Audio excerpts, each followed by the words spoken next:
Good day everyone, welcome to my channel. So in this video guys, we will talk about what is geotagging. Before we start, I would like to say thank you so much to all my viewers, silent viewers, and supporters in my channel. Thank you for watching my videos.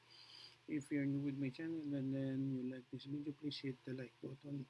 Don't forget to share and please support my channel guys by clicking the subscribe button. So let's begin. What is geotagging? Geotagging is the process of appending geographic coordinates to media based on the location of a mobile device. Geotags can be applied to photos, videos, websites, text messages, and QR codes, and could also include timestamps or other contextual information.